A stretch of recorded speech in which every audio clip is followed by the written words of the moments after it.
السلام عليكم. العدد كبير، سمحوا لي على هذه الخرجه مستعجله.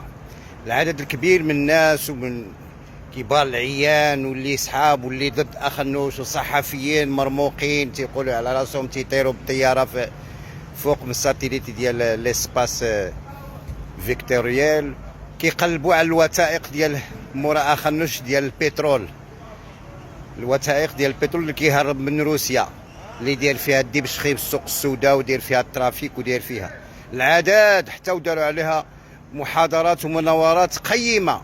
ولكن الدكتور رشيد العماطي اليوم يسعده، نعم ولو أنها قرحة، ولكن سأسعد قليلا الشعب المغربي باش نقول له ها لي دوكيمون، ها هما هادو بالشاكات، ها هما بالشاكات والحوالات اللي ما بقاش فيهم الشك على ان عزيز اخنوش مهرب مستورد البنزين للشركه ديالو افريقيا، ولكن هو زعما مطور ذكي كيجيبها باسم اوفشور شركه اخرى هي الوسيطه، هذوك لي سبيكيلاتور.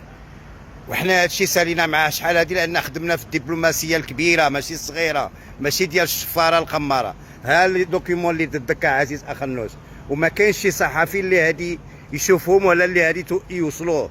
هاد لي دوكيمون هادي سنبرقهم الى صاحب الجلاله الملك محمد السادس نصره الله، واخا يكون عنده علم او ما عندوش علم هذا لا يهمنا.